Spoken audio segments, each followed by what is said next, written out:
Welcome to all traditional school Patdi. આ 11 science બાયોલોજીની અંદર આપણે ઘણા બધા ભાગ જોયા. એના પછી હવે આપણે આગળ જે ભાગની અંદર વાત કરી હતી એની થોડીક વાત કરી લઈએ. તો પુંકેસર ચક્ર અને સ્ત્રીકેસર ચક્ર એની આપણે વાત કરી હતી. હવે પુંકેસર ચક્ર જે છે એની અંદર આપણે દલ લગ્ન, તો કે દલપત્ર સાથે પુંકેસર જોડાયેલું હોય તો એને આપણે દલ લગ્ન કહીએ. પુંકેસરની અંદર પરિલગ્ન એક શબ્દ આપણે સમજ્યા હતા. તો પરિલગ્ન એટલે શું? તો દલપત્ર અને વજ્રપત્ર બંને હોય એ બંનેની સાથે પુંકેસર જોડાયેલું હોય તો એને આપણે પરિલગ્ન કહેતા હતા. એ પછી એક સ્ત્રી કેસરી, બહુ સ્ત્રી કેસરી, બરાબર, મુક્ત સ્ત્રી કેસરી, આ બધા બહુ સ્ત્રી કેસરી, આ બધા કેટલાક શબ્દોની સમજ આપણે લીધી હતી. એના પછી આપણે સ્ત્રી કેસરની વાત કરી હતી. તો સ્ત્રી કેસરની અંદર પણ બહુ સ્ત્રી કેસરી, પછી એક સ્ત્રી કેસરી, એમાં પણ મુક્ત અને યુક્ત એવી આપણે સમજ લીધી હતી. એના પછી આપણે બીજી એક સમજ લીધી હતી કે જરાયુનું વિન્યાસ, એટલે જરાયુ વિન્યાસ એટલે કે જરાયુની ગોઠવણી કયા પ્રકારે હોઈ શકે. તો એની અંદર આપણે અલગ અલગ ભાગ જોયા હતા. પહેલો એક જોયા હતા ધારાવર્તી, એટલે એક ધારની અંદર જરાયુ ગોઠવાયેલા હશે. જેમ કે વટાણાની સિંગ આપણે લઈએ તો વટાણાની જે ગોઠવણી છે એ ધારાવર્તીનું ઉદાહરણ આપણે સમજ્યા. એ પછી અક્ષવર્તી હોય તો અક્ષવર્તીની અંદર આપણે સમજ્યા કે 3 ખંડો જોવા મળે.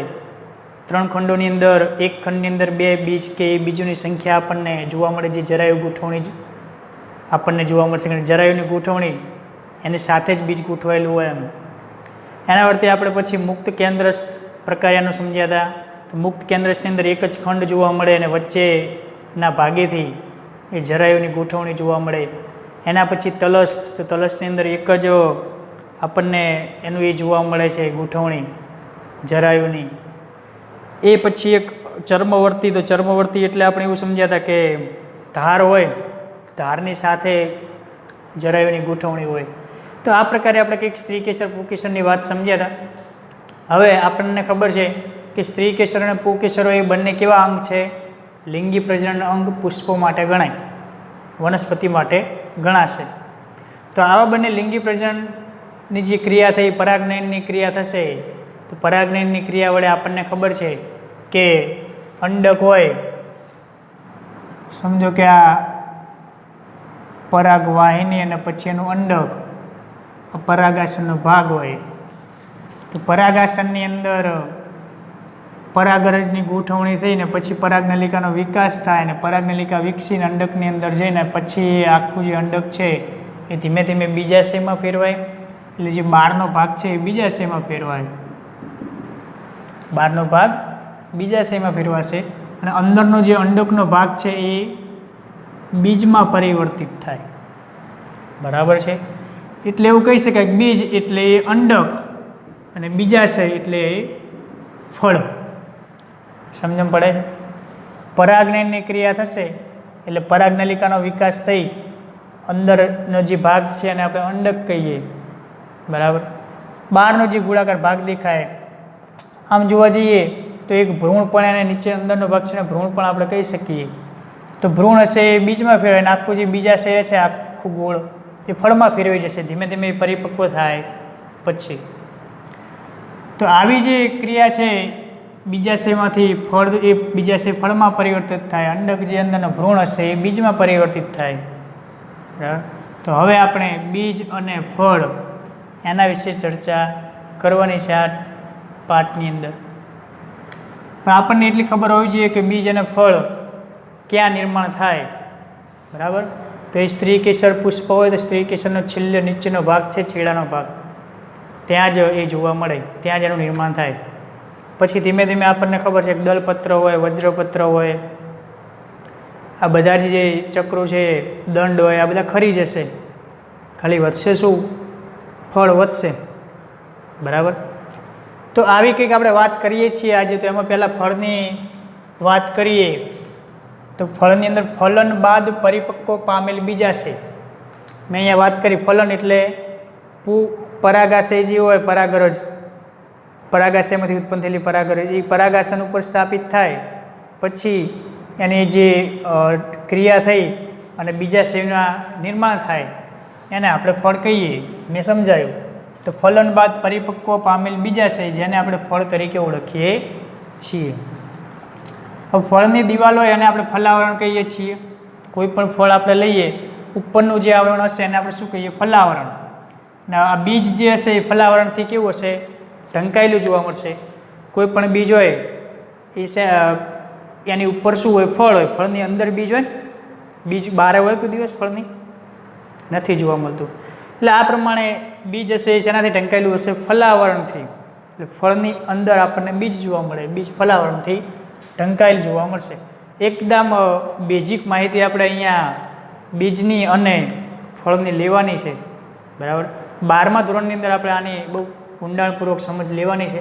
એટલે અત્યારે આપણે બહુ વધારે વિચાર્યા વગર જેટલી માહિતી અહીંયા આપેલી છે એટલી જ માહિતીને સમજવાનું છે. વધારે કોઈ માહિતીને સમજવાનો પ્રયત્ન કરવાનો નથી. ઘણીવાર શું થશે? મેં વાત કરી ફલન થાય પછી જ ફળનું નિર્માણ થાય. પણ ઘણી વનસ્પતિ જે છે ઘણા ફળોમાં એવું થશે કે ફલન વગર જ એ ફળનું નિર્માણ થઈ જશે. ફલન નહીં થાય, પરાગરજ હશે એ આ રીતના પરાગાસન ઉપર સ્થાપિત પણ નહીં થાય ને અથવા તો સ્થાપિત થશે પણ એનું કોઈ પરાગનલિકાનો વિકાસ થશે નહીં. એમનામ જ ડાયરેક્ટ અંડકની રચના જે છે એ ફળમાં આખું બીજાશય છે ફળમાં ફેરવાઈ જશે. હકીકતમાં જે પરાગરજનામાંથી 2 જન્યુ વિકાસ આગળ વહન પામશે નરજન્યુ. બરાબર. એ નરજન્યુ જ અંડકની સાથે જોડાઈ અને ફલનની ક્રિયા કરે. પણ ફલન વગર ફળનું નિર્માણ એટલે એ પ્રમાણે કોઈ નલિકાનો વિકાસ નહીં થાય. નરજન્યુ કોઈ અહીંયા અંડક સુધી પહોંચશે નહીં. અંડક સુધી ના પહોંચે એટલે અંડકનું ફલન થયું કહેવાય નહીં. અંડકનું ફલન ના થાય એટલે એની અંદર બીજ બને નહીં. અહીંયા આપણે વાત કરી કે અંડક બીજ આનું ફલન થાય તો જ એ બીજ બને. પણ અહીંયા જો ફલન જ ના થાય તો એ બીજ ન બને. બીજ ના બને પણ આજુબાજુનો જે બીજાશયનો ભાગ છે એ તો ફળમાં રૂપાંતરિત થશે જ. એ ફળમાં રૂપાંતરિત થશે પણ અંદર ફલનની ક્રિયા અંદર અંડક સાથે જોડાણ નથી. માતૃકોષ જે છે અંડકના એની સાથે જોડાણા નથી એટલે એને બીજ નહીં બને પણ આખું ફળ તો બનશે જ. ઉદાહરણ સ્વરૂપે લઈ લો કીડા. તો કીડાની અંદર આપણને બીજ ક્યાંય જોવા મળે? ના જોવા મળે. તો આ પ્રમાણે આપણને ફળનું નિર્માણ તો થશે જ પણ બીજનું નિર્માણ નથી થતું.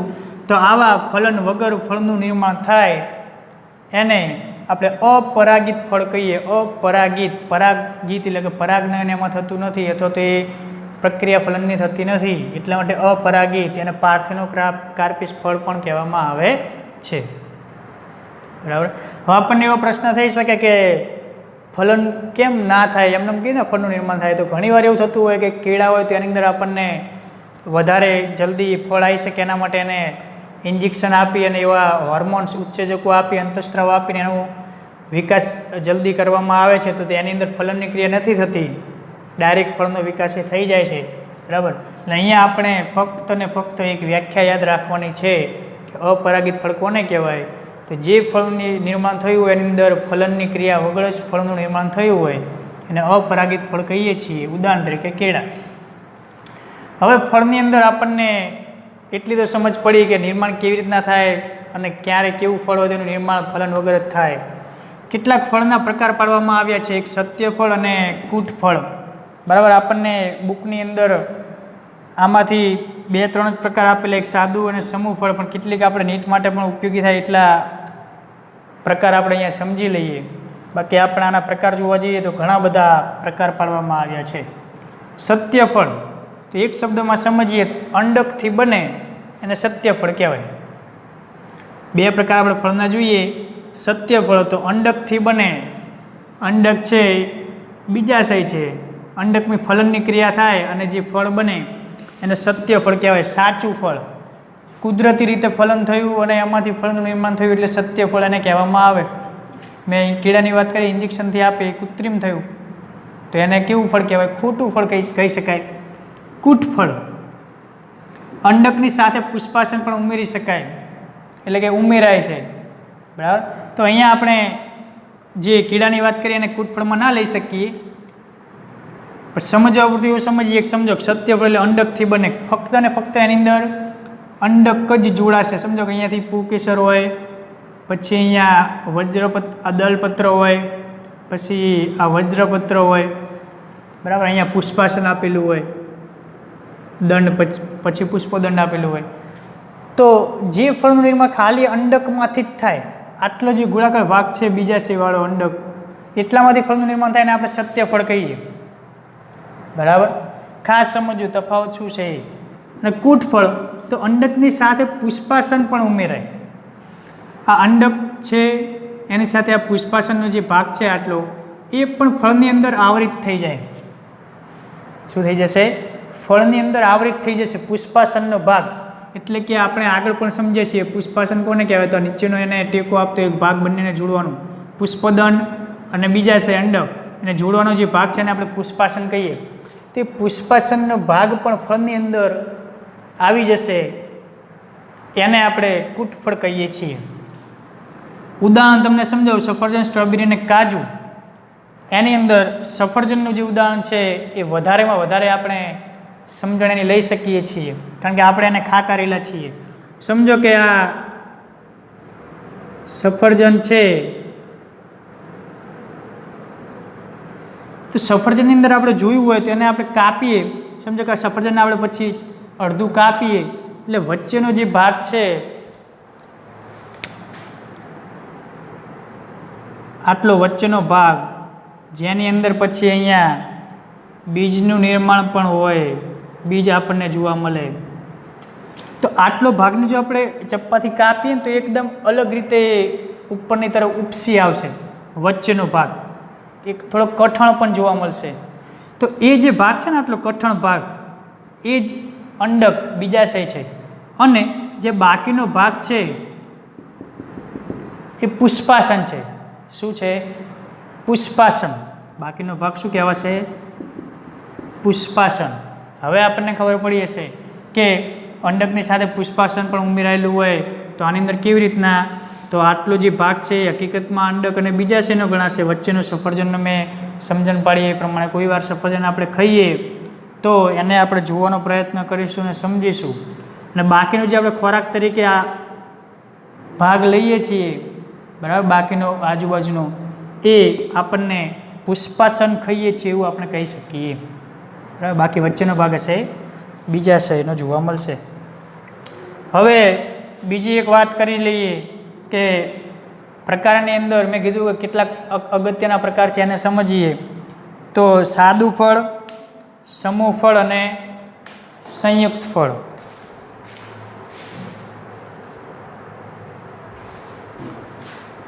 તો સાદું ફળ, સંયુક્ત ફળ અને સમૂહ ફળ કોને કહેવામાં આવશે?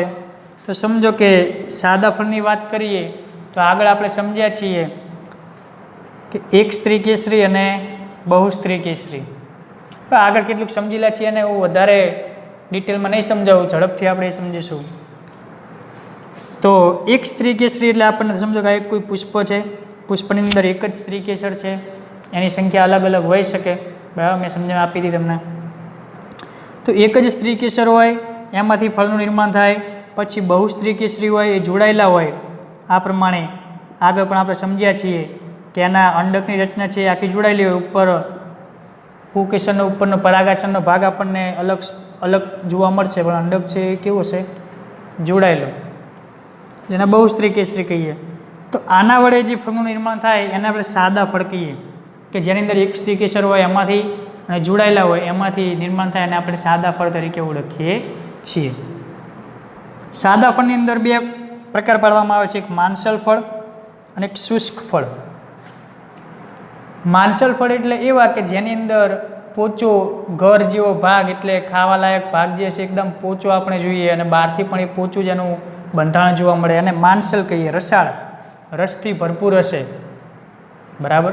અને શુષ્ક જે ભાગ છે, શુષ્ક ફળ જે છે એ આપણે સમજો કોઠું અથવા તો કોળું કહીએ ને, તો કોળું જે છે એનો ઉપરનો ભાગ કેવો હોય? એકદમ શુષ્ક, અને અંદર પણ એ શુષ્ક જોવા મળે, સુકાઈ ગયેલો ભાગ, અંદર એ રસથી ભરપૂર હોતો નથી. તો આ જે છે એને શુષ્ક પ્રકાર તરીકે લઈએ તો આમાં એક જ શબ્દથી આપણે સમજવાનું છે, સૂકા ફળ હોય એની અંદર રસથી એ ભરપૂર હોય નહીં, અને આપણે શુષ્ક ફળ કહીએ. માંસલ રસાળ ફળ જેની અંદર રસથી એ ભરપૂર હશે એને આપણે રસાળ ફળ કહીએ છીએ. રસાળ ફળની અંદર બે પ્રકાર પાડવામાં આવે છે, એક અષ્ટિલા અને એક અનષ્ટિલા. આ બંને આપણને ચોપડીમાં આ પ્રકાર આપેલા છે, એટલે એ ખાસ યાદ રાખવાના છે. બરાબર, પ્રકાર બંને ખાસ યાદ રાખવાના છે. આગળ સમૂહ અને સંયુક્તમાં એ નીટમાં કામ આવશે, બુકની અંદર આપણને છે નહીં, એટલે આ પ્રકાર બે છે યાદ રાખવાના છે. માંસલ રસાળ ફળની અંદર અષ્ટિલા અને અનષ્ટિલા. અષ્ટિલા ફળ એટલે અંત આવરણ સખત હશે. તમે જુઓ નાળિયેર હોય તો નાળિયેરની અંદર અંતરનું આવરણ જે હશે એ કેવું હશે? સખત, કઠણ જોવા મળે. બરાબર, કેરી હશે તેમાં ગોટલો જે આપણે બીજ કહીએ એ પણ કઠણ જોવા, બહુ મોટું એનો બીજ છે એ કઠણ જોવા મળે આપણને, એટલે એ અંતરનું આવરણ કહીએ. તો અંત આવરણ હશે એ સખત હશે. કેરી અને નાળિયેર એવા પ્રકાર જે છે એને આપણે અષ્ટિલા તરીકે ઓળખીએ છીએ. અનષ્ટિલા એટલે એનું અંતરનું આવરણ જે હશે, અંદરનું આવરણ એટલે કે અંત આવરણ એ સખત નહીં હોય. આજુબાજુ આપણે જોઈએ ટામેટા હોય, બરાબર, નારંગી હોય, તો એની અંદર આપણને સખત જોવા મળતું નથી, એટલે એ રસાળ જોવા મળે છે, એટલે વધારે રસવાળું એ જોવા મળે, તો એને આપણે અનષ્ટિલા તરીકે ઓળખીએ છીએ. અષ્ટિલા એટલે આપણે કઠણ શબ્દ માટેનો એક અહીંયા આપણને સમાનાર્થી શબ્દ આપેલો છે, એટલે અષ્ટિલા એટલે કઠણ, કેરી અને નાળિયેર. અનષ્ટિલા તો અંત આવરણ સખત નહીં હોય, બરાબર, એ રસાળથી ભરપૂર હશે, રસથી, તો એને આપણે અનષ્ટિલા તરીકે ઓળખીએ. ટામેટા અને નારંગી આ આપણે યાદ રાખવાનું છે. આના ઉપરથી કેરી અને નાળિયેર ઉપરથી આપણને એક સરસ મજાની એક સમજ આપણને બુકની અંદર આપેલી છે, અહીંયા હું તમને સમજાવું કે કેરી અને નાળિયેર છે તો એનું આપણે સરખામણી કરીએ તો કંઈક આ પ્રકારે થશે. સમજો કે આ કેરી છે તો એનું સૌથી બહારનું આવરણ, આ જે લીલો ભાગ દેખાય છે આના ઉપરનો નાળિયેર, આ નાળિયેરનું અને આ કેરી, સૌથી બહારનું આવરણ છે એ કેવું હશે? બાહ્ય આવરણ. એ રક્ષણ આપવાનું કાર્ય કરે, કઠણ જોવા મળશે. કેરીની અંદર એક કાચી હોય ત્યારે કઠણ જોવા મળે, એકદમ વધારેમાં વધારે પાકી જાય તો એ આપણને એટલી બધી કઠણ જોવા મળતી નથી. બાહ્ય આવરણ પછીનો એક ભાગ આવશે આપણને મધ્ય આવરણ. આ જે ભાગ છે એ મધ્ય આવરણ, આની અંદર આ જે બ્લેક રેસામય ભાગ છે એ મધ્ય આવરણ. પહેલાં આવરણ સમજી લો, પછી એક એની રસપ્રદ જે વાત છે નાળિયેરની, એવું તમને સમજાવું. બુકની અંદર ખાલી આવરણો જ આપણે યાદ રાખવાના છે, આકૃતિ ઉપરથી કદાચ પૂછાય તો યાદ આવે આપણને. મધ્ય આવરણ છે, મધ્ય આવરણ પછીનો અંદરનો ભાગ જે છે એને આપણે બીજ તરીકે ઓળખીએ છીએ. બીજ બંને છે એની ઉપરનો એક ભાગ ગણીએ તો એને આપણે અંતઃ ફલાવરણ કહીએ છીએ. આ બીજ છે તો એની ઉપરનો ભાગ હોય એટલે આ જે ભાગ છે એને આપણે અંતઃ ફલાવરણ કહીએ, બીજની ઉપરનો ભાગ. હવે આપણે જોયું હોય તો નાળિયેરની અંદર ખાવાલાયક ભાગ કયો, એની અંદર બીજ કયું અને ફળ કયું, એની થોડીક સમજ લઈએ તો આપણે જે ખાઈએ છીએ નાળિયેરની અંદર, નાળિયેર આખું એક ફળ ગણાય, પણ આપણે એની અંદર શું ખાઈએ છીએ તો બીજનો ભાગ ખાઈએ છીએ. કોઈ પણ બીજ હોય તેની અંદર જે ખોરાક રહેલો હોય એ હકીકતમાં આપણે ખાતા નથી. સમજો કે પપૈયું હોય તો પપૈયાના બીજ આપણે ફેંકી દઈએ, ચીકુ હોય તો ચીકુના બીજ જે હશે આપણે ફેંકી દઈએ, એનો આજુબાજુનો ફળનો ભાગ ખાઈએ. પણ નાળિયેરની અંદર આપણે એવું થતું નથી. બીજનો ભાગ જે છે એ આપણે ખાઈએ છીએ અને બાકીનો ફળનો ભાગ છે એ આપણે ફેંકી દઈએ છીએ. લીલું નાળિયેર લેવા નાળિયેર પાણી પીએ તો ઉપરનો લીલો ભાગ હોય એ ફળ ગણાય, પણ અંદરનો જે સફેદ આપણે માવો કહીએ એ જે છે એ બીજ ગણાય. હવે એક સમજ આપું તમને કે વચ્ચેનો જે ભાગ છે આ બીજનો ભાગ છે. બીજની અંદર કોષ વિભાજન સતત થતું હોય એટલે એની અંદર પોષણ તૈયાર થતું હોય, બરાબર. હવે આવું પોષણ તૈયાર થાય, સમજો કે આ બીજનો ભાગ છે, આજુબાજુ આ ફળનો ભાગ. સમજો કે આ કોષીય રચના છે જેને આપણે ન્યુક્લિયસ કહીએ, બરાબર. તો આ કોષીય રચના છે એ ધીમે ધીમે પરિપક્વ થતું જાય એમ આજુબાજુ સફેદ સફેદ આવરણ, એ આપણે જે સફેદ ટોપરું કહીએ ને એ ટોપરાનો ભાગ જે છે સફેદ, એ આવા જે પરિપક્વ થયેલા કોષ હોય એ જોડાતા જાય એટલે આવરણ બનતું જાય, સફેદ આવરણ જે આપણે કહીએ. આ બધું બીજની અંદરની વાત છે. સફેદ આવરણ બનતું જાય એને આપણે ખાઈએ છીએ.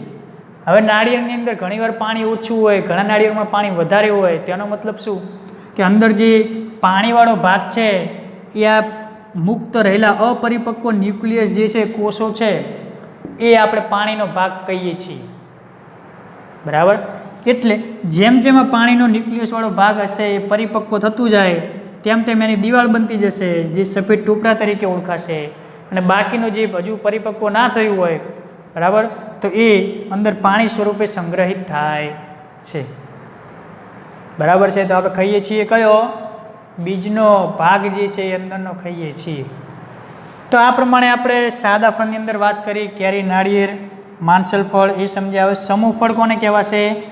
તો જે પુષ્પ હશે, પુષ્પની ઉપર 3 પ્રકાર એટલે જે સંખ્યા હશે વધારે હશે સ્ત્રી કેસરની, જેને આપણે બહુ સ્ત્રી કેસરી કહીએ. અહીંયા અલગ અલગ છે એટલા માટે એને મુક્ત કહીએ.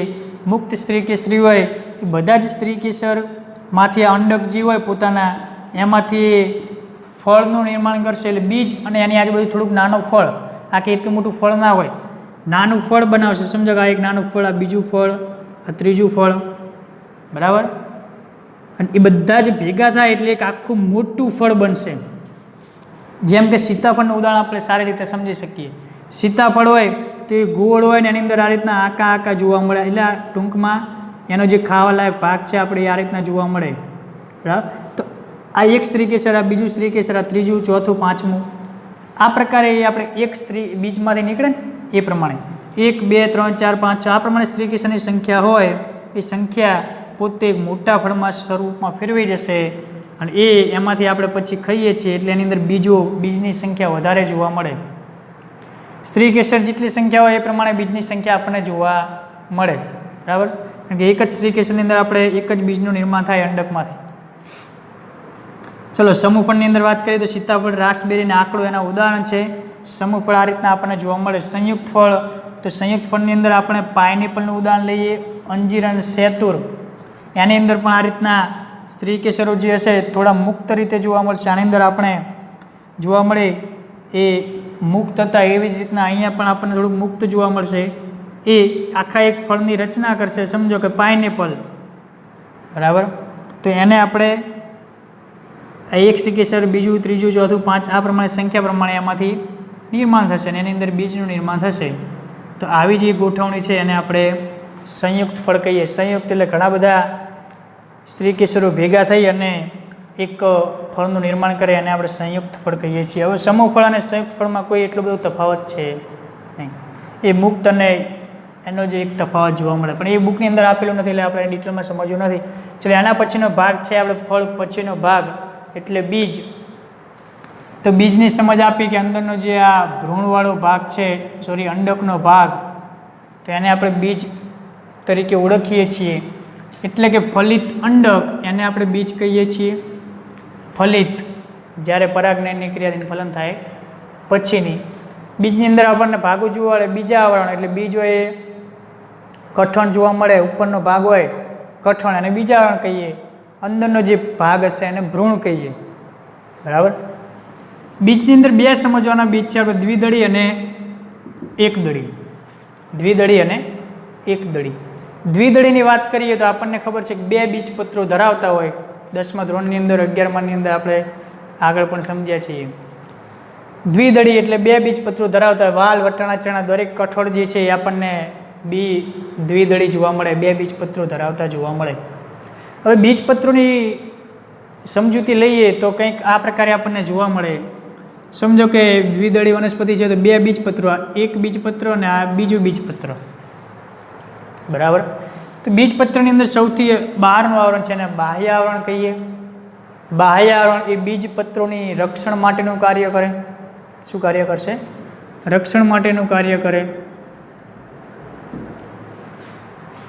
બંને બીજપત્રો છે એની અંદર અંદરનું આવરણ જે છે ને અંતઃબીજા આવરણ કહે, એ પણ અંદરનું જે પોષણ છે એને સાચવી રાખવાનું, એ પણ રક્ષણ કરવાનું કાર્ય જ કરી શકે. એના પછી આપણને એક અહીંયા લાલ કલરની એક જોવા મળે ચાઠા જેવી રચના, બરાબર. એ ચાઠા જેવી રચના કોઈ પણ બીજની અંદર આપણે જોઈએ તો એ જોવા મળશે. એવી ચાઠા જેવી રચનાને આપણે નાભી કહીએ છીએ. નાભીનો જે પ્રદેશ છે એ ફળ સાથેનું જોડાણ ધરાવે. સમજણ પડે? કોઈ બીજ આપણે લઈએ કઠોળ વર્ગનું, તો એની ઉપર આપણને ચાઠા જેવી એક રચના જોવા મળશે, એને નાભી તરીકે ઓળખીએ છીએ. એ નાભી ફળ સાથેનું, ચણા હોય તો એ છોડ સાથે જોડાયેલું હોય, જ્યારે ચણા એક આખો ફળ ગણાશે. તો એ જ્યારે છોડ સાથે જોડાયેલું હોય, બરાબર, એની જરાયુ સાથે, ધરી સાથે, વટાણા લઈએ તો વટાણા, તો એ આખો એક જે આપણે કહીએ ને આખી સિંગ, તો એની અંદર એ સિંગની સાથે જે વટાણાનો એક દાણો જોડાયેલો હોય, એ જોડાયેલો ભાગ છે એને આપણે આખું એ નાભી કહીએ છીએ. આમ જોવા જઈએ તો આખી સિંગ, સમજો કે આ સિંગ છે, તો આ રીતના આખો જે સિંગનો ભાગ છે એ ફળ ગણાય. અને નાના નાના અંદર આ બીજ જેવી રચના એ આપણે વટાણા કહીએ. તો આ જે જોડાણ છે બીજનું ફળ સાથેનું, એ જોડાણ ધરાવતો એક ભાગ એને આપણે નાભી તરીકે ઓળખીએ છીએ. નાભીની નીચે એક છિદ્ર જેવી રચના જોવા મળે છે, જેને બીજ છિદ્ર કહેવામાં આવે છે. અને બીજ છિદ્ર હોય એ હવાની અવર જવર માટે એની અંદર એની રચના આપણને આપેલી છે. હવાની અવર જવર એટલે બીજ જે છે એની જીવિતતા ટકી શકે, ઓક્સિજન એને મળતો રહે. બરાબર, બીજ હોય કોઈ, અને કેટલાક સમય પછી એને વાવેતર કરવું હોય એટલે ઉગી શકે, બરાબર, અનુકૂળ પરિસ્થિતિમાં. તો એ જીવિત રહેવા માટે બીજ છિદ્ર હવાની અવર જવર માટે એ છિદ્રની રચના આપણને આપેલી જોવા મળે બીજની અંદર. તો આપણને સમજણ પડી કે કેટલા આવરણ આવેલા હોય. નાભી તો એ શું છે? ફળ સાથેનું જોડાણ છે. કોઈ પણ ફળ લઈ લો, પપૈયું હોય તો પપૈયાને આપણે કાપીએ એટલે અંદર બીજ જે છે જે છૂટા એમને રમણ ભમણ રખડતા હશે? ના રખડે. ક્યાંક ને ક્યાંક જોડાયેલું હશે, જોવાનું. તો જોડાયેલી જે રચના હોય એને આપણે નાભી કહીએ, બરાબર, એ જોડાવાની જે જગ્યા છે. અને છિદ્ર હોય તો હવાની અવર જવર માટે, એની જીવિતતા વધારવા માટે. આવું જ બીજપત્રને આપણે એક ધરી સાથેનું જોડાણ સાથે સમજ લઈએ, આને આપણે છેદ લઈએ અને સમજીએ. તો આ એક બીજપત્ર, આ બીજું બીજપત્ર, વચ્ચે એક ધરી આવેલી હોય. આ આખી એક રચના શેની અંદરની છે? તો સમજો કે આ આખું એક બીજ છે. આ બીજની અંદરની આ ગોઠવણી છે, બરાબર. એટલે એ પહેલાં આપણને કોન્સેપ્ટ ક્લિયર હોવો જોઈએ કે આ આકૃતિ જે સમજણ છે શેની અંદર છે, કયા ભાગની વાત છે. આને પણ આપણે સમજીએ તો આ એક ફળ છે, ફળની અંદરની, બીજ છે, બીજની અંદરની એક આ રચના છે. હવે બીજપત્રની બે વાત કરીએ તો એની અંદર વચ્ચે એક ધરી આવેલી હોય, જેને ભ્રૂણધરી કહેવામાં આવે છે. ભ્રૂણધરીનો ઉપરનો ભાગ હોય એને ભ્રૂણાગ્ર કહેવામાં આવે. ચેપ્ટરની શરૂઆત કરી ત્યારે જ સમજ્યા હતા, કોઈ પણ બીજ જમીનમાં નાખીએ એટલે ભ્રૂણાગ્ર, મેં કીધું હતું કે આગળ ને આગળ ઘણીવાર શબ્દ આવશે. ભ્રૂણાગ્ર હોય તો એ ઉપરની તરફ, પ્રકાશ તરફ વિકાસ પામશે, એટલે કહી શકાય કે પ્રકાંડનો વિકાસ થશે. ભ્રૂણાગ્રમાંથી શેનો વિકાસ થશે? પ્રકાંડનો વિકાસ થશે. અને નીચે જે ધરી આવેલી હોય એને ભ્રૂણમૂળ કહીએ છીએ. ભ્રૂણમૂળ, તેમાંથી મૂળનો વિકાસ થાય જમીનની અંદર. ક્લિયર? ધરી ખૂબ મહત્ત્વની છે. હવે આપણને પ્રશ્ન થાય કે બે બીજપત્રો છે એ કેમ આપેલા છે બીજની અંદર? તો જમીનની અંદર જ્યાં સુધી બીજ પડ્યું રહે, પછી એને આજે ભ્રૂણાગ્રમાંથી પ્રકારનો વિકાસ કરવાનો હોય ને ભ્રૂણમૂળમાંથી મૂળનો વિકાસ કરવાનો હોય. મૂળ જમીનમાં જાય, પોષણ મેળવે, પછી બીજનો વિકાસ થાય એવું થાય? પહેલાં શરૂઆતમાં જ બીજનો વિકાસ થવો જોઈએ ને. શરૂઆતમાં મૂળને જમીન સુધી પહોંચવું પડે, જમીનની અંદર થોડુંક એને ફેલાવવું જોઈએ. તો એ ફેલાવવા માટે અને પ્રકારને ઉપર વિકાસ પામવા માટે જે બીજપત્રો છે એમાંથી પોષણ એ ભ્રૂણધરીને મળતું રહેશે. અને એ ભ્રૂણધરીને મળે એટલે ભ્રૂણ મૂળ છે એ જમીનમાં થોડુંક વિકાસ પામશે અને પ્રકાંડ જે છે ઉપરની તરફ વિકાસ પામે. મૂળ જે છે, હવે આ બંને બીજપત્રોમાં જે ખોરાક હશે એ ખોરાક લાંબો સમય સુધી રહેશે? તો કે ના. જેટલો એને જરૂર છે એ બધો જરૂરી ભ્રૂણમૂળને મળી જશે. પછી એ મૂળ જમીનની અંદર સ્થાપિત થઈ જાય એટલે જમીનમાંથી પોષક તત્વો મેળવશે, ખોરાક મેળવશે. એટલે મૂળને સ્થાપિત થવા પૂરતો જ એ બીજપત્રોની ખોરાકનો ઉપયોગ થશે, બરાબર. તો બીજપત્રોનો ઉપયોગ શું આપણને ખબર પડી? ખોરાક સંગ્રહ, ખોરાકને અથવા તો પોષણ સંગ્રહ કરીને પોષણ પછી ભ્રૂણધરીને આપી અને એને થોડોક વિકાસ થવા માટે, શરૂઆતનો જે વિકાસ છે ત્યાં સુધી એને મદદ કરશે. આ પ્રમાણે આપણને સમજણ પડી બરાબર. હવે આની અંદર અદ્રાક્ષ, ઉપરનો અદ્રાક્ષ ને ઉપરાક્ષ ને અદ્રાક્ષ એવા ભાગ પણ આપણને વચ્ચે જોવા મળે છે, પણ એને આપણે આગળ પછી ડિટેલમાં સમજવાના થશે 12મા ધોરણની અંદર. અત્યારે આપણે આટલું યાદ રાખવાનું છે. હવે આપણે એક શબ્દ ખાસ સમજવાનો છે, ભ્રૂણપોષ ગેરહાજર જોવા મળે એટલે કે એને અભ્રૂણપોષી કહેવાય.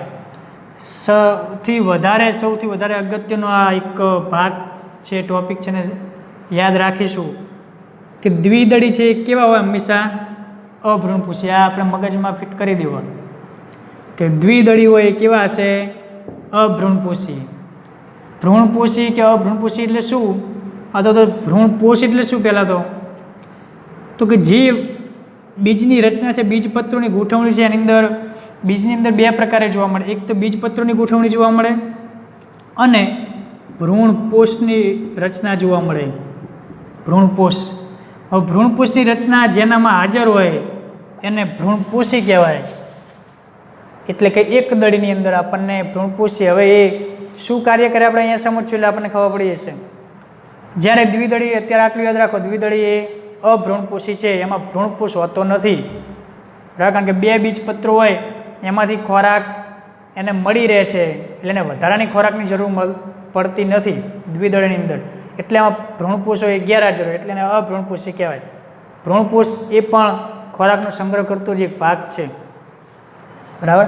અહીંયા આપણે સમજીએ બે જ બીજપત્રો છે, એમાં ક્યાંય ભ્રૂણપોષ નથી. બે બીજપત્રોમાંથી એને ખોરાક મળી રહે છે જરૂર પૂરતો, એટલે એ દ્વિદળી પોતે ભ્રૂણપોષ રાખતું નથી. અપવાદ સ્વરૂપે એરંડા છે એ દ્વિદળીમાં આવે છે, પણ એની અંદર જે ભ્રૂણપોષ હોય એ હાજર હોય છે. એટલે આ અપવાદ જે શબ્દ છે એ આપણે ખાસ યાદ રાખવાનો છે નીટની અંદર પણ, અને જે NCERT પ્રમાણે આપણે જે એક્ઝામ લઈએ છીએ, બરાબર, સ્કૂલની અંદર અને બોર્ડ દ્વારા, એની અંદર પણ આપણને ઉપયોગી થાય. એટલે આ આપણે દ્વિદળીની અંદર ખાસ એક આ જ યાદ રાખવાનો IMP ગણાશે. અભ્રૂણપોષી કહેવામાં આવે ને અપવાદ સ્વરૂપે એરંડામાં દ્વિદળીની અંદર અભ્રૂણપોષ. ચલો એક દળીની વાત કરીએ તો એક દળી બીજ છે, અહીંયા આપણે દોરેલું છે આ પ્રમાણે, પણ અહીંયા ને અહીંયા કંઈક આપણને આકૃતિમાં ફેર લાગે છે. કેમ? તો સમજો કે અહીંયા જે આ મોટો ભાગ છે, બરાબર, એ ભ્રૂણપોષ છે. હવે અહીં સમજજો ખાસ કે કયા પ્રકારે હોય. ભ્રૂણપોષ છે એની અંદર ખોરાક ભરેલો હોય. શું ભરેલું હોય? ખોરાક ભરેલો હશે. આની અંદર બીજપત્ર ક્યાં છે? તો અહીંયા તો સ્પષ્ટ આપણને દેખાય. તો એક દળીની અંદર એક જ બીજપત્ર હોય એ આપણને ખબર છે. તો એક જ બીજપત્ર છે એ આપણને અહીંયા જે આ પ્રકારે દેખાય છે એ બીજપત્ર જોવા મળે, જેને આપણે વરુથિકા કહીએ. એક દળીની અંદર જે બીજપત્રની ગોઠવણી હોય એને વરુથિકા કહેવામાં આવે. બીજપત્રની જે ગોઠવણી છે એનો આકાર છે એને વરુથિકા કહેવામાં આવે છે. બરાબર. હવે એક જ બીજપત્ર હોય એ પહેલાં એ સમજી લઈએ કે આની અંદર કેમ ભ્રૂણપોષ છે ને આની અંદર કેમ નથી. પછી બીજા ભાગોની વાત કરીએ. ભ્રૂણપોષ આની અંદર એક દળીની અંદર એક જ બીજપત્ર હોય. જ્યારે પણ બીજને વિકાસ પામવાનો હોય જમીનમાંથી, ત્યારે એક જ બીજપત્રમાં જે ખોરાક હશે એ એને પૂરતો નથી, વિકાસ થવા માટે એને પૂરતો નથી. એને કહેવાય ને કે એ ખૂટી જશે. એટલા માટે એક બીજપત્ર છે, એટલા માટે એની અંદર ભ્રૂણપોષ રાખવો જરૂરી છે, ભ્રૂણપોષનું નિર્માણ થવું જરૂરી છે કે એક બીજપત્રમાંથી જે ખોરાક એને મળે એના સિવાય વધારાનો ખોરાક મેળવવાનો હોય એ ભ્રૂણપોષ દ્વારા મળશે. ભ્રૂણપોષમાંથી એ બીજને મળશે, એટલે બીજનો વિકાસ ઝડપથી થઈ શકે. એટલે ટૂંકમાં કહેવું હોય તો અહીંયા બે બીજપત્રો છે તો એમાં ખોરાક જે છે એને ઉપયોગી થશે, એને પૂરતો મળી રહેશે. એક જ બીજપત્ર છે તો એને પૂરતો ખોરાક નથી મળતો, એટલા માટે એની અંદર ભ્રૂણપોષ હોય. બરાબર. ભ્રૂણપોષમાંથી એ વચ્ચેનો જે એક ભાગ છે એને આપણે અધિચ્છદ સ્તર કહીએ છીએ. એનું કાર્ય શું? તે ભ્રૂણપોષમાંથી જે ખોરાક હશે એ બીજપત્રની અંદર વરુથિકામાં લાવવા માટે મદદ કરશે.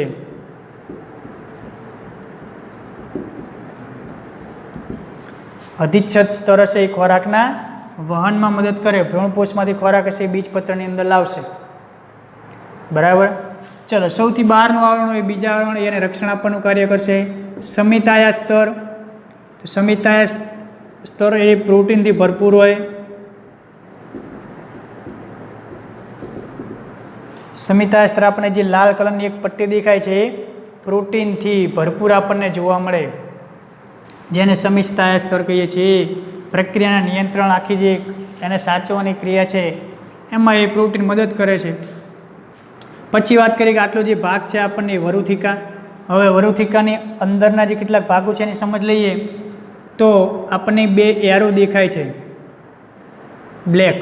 તો સૌથી ઉપરનો જે એરો દેખાય છે એને આપણે ભ્રૂણચોલ કહીએ છીએ. ભ્રૂણાગ્રચોલ. એની નીચેનો એક એરો છે અને આપણે કહીએ છીએ ભ્રૂણાગ્ર, કે જેમાંથી શાનું નિર્માણ થશે? પ્રકાંડનું નિર્માણ થશે. ભ્રૂણાગ્ર ચોલનું કાર્ય શું? તો એ રક્ષણ આપવાનું કાર્ય કરે. કોને રક્ષણ આપશે? ભ્રૂણાગ્રને. ભ્રૂણાગ્ર છે અને રક્ષણ આપશે આજુબાજુથી. એ ભ્રૂણાગ્ર ચોલનું કાર્ય છે, એટલે કે રક્ષણ આપવાનું કાર્ય કરે છે. વચ્ચેનો ભાગ આપણને ગોળાકાર દેખાય છે, ભ્રૂણ, કે જેમાંથી બીજનો એક મુખ્ય ભાગ. બરાબર. હવે એની પછી પાછું નીચેની બાજુ 2 એરો આપેલા છે. તો સમજો કે આ જે ભાગ છે એ પ્રકાંડ તરફ વિકાસ પામશે અને આ ભાગ છે એ નીચે જમીન તરફ, એટલે મૂળનો વિકાસ થશે. તો એની અંદર પણ પહેલો જે ભાગ છે એને આપણે કહીએ ભ્રૂણમૂળ. પછીનો એની નીચેનો એક એરો જેવો ભાગ છે ને ભ્રૂણાગ્ર મૂળચોલ. તો એ પણ કાર્ય કરશે, રક્ષણ આપશે. કોને? ભ્રૂણમૂળને રક્ષણ આપશે. બરાબર. ચલો, આ પ્રકારે કંઈક એક દળીની ગોઠવણી અને આકૃતિ આ પ્રમાણે આપણને બુકની અંદર આપેલી છે. નામ નિર્દેશન આપણે યાદ રાખવાના, આકૃતિ યાદ રાખવાની, કયો ભાગ ક્યાં આવેલો છે, કયા ભાગની અંદર શું એનું મહત્ત્વ રહેલું છે. ભ્રૂણપોષ હોય તો એ ખોરાકથી ભરપૂર હશે, બીજને જરૂર પડશે ઉગવા માટે ત્યારે એને પૂરો પાડે છે. આની અંદર ગેરહાજર હોય કારણ કે એની અંદર 2 બીજપત્રો પૂરતા છે, ખોરાક મળી રહેશે. અહીં એક જ બીજપત્ર હોય એટલે નથી મળતું, એટલા માટે અહીંયા ભ્રૂણપોષ છે હાજર જોવા મળે, એટલા માટે એને ભ્રૂણપોષી કહેવામાં આવે. અપવાદ રૂપે અહીંયા પણ આપણને ઓર્કિડની અંદર ગેરહાજર જોવા મળે છે ભ્રૂણપોષ. પણ ઓર્કિડ ગણાશે શેમાં? એક દળીમાં. એટલે અહીંયા ફરી પાછો અપવાદ આવ્યો એટલે યાદ રાખવાનો છે. મકાઈ, ઘઉં અને ચોખા બધા આપણને એક દળી વનસ્પતિ તરીકે ઓળખીએ છીએ. તો આ પ્રકારે કંઈક આપણે બીજ અને ફળની વાત કરી છે. ખૂબ જ સરસ મજાનો ટૉપિક છે. બરાબર. અને એકદમ સહેલો ટૉપિક છે. મેં કીધું એ પ્રમાણે કેટલાક પોઈન્ટ આપણે વધારે યાદ રાખવાના છે એટલે આપણો આ ટૉપિક ક્લિયર થઈ જશે. હવે આગળ આપણે જે ભાગો જોતા આવ્યા છીએ એમ કદાચ ઉપર પાઠ જે છે એમાં લખેલું હશે, સમજો કે 9 પાઠ લખેલો હોય, સમજો પાઠ 9. બરાબર. પણ હકીકતમાં જ્યારે આપણે ડિસ્પ્લે ઉપર જોઈએ યુટ્યુબની અથવા તો ચેનલની અંદર, તો એમાં આપણને પાઠ 8 એવું લખેલું હશે. બોર્ડમાં કદાચ પાઠ 9 અને જે ડિસ્પ્લે છે યુટ્યુબની મેન, ત્યાં આપણને પાઠ 8 લખેલો હોય. તો આપણે એવું સમજવાનું નથી કે કદાચ સ્કૂલમાંથી એ ભૂલ થઈ હશે, પાઠ 8 આગળ તો આપણે ક્યારેય સમજ્યા હતા એમ.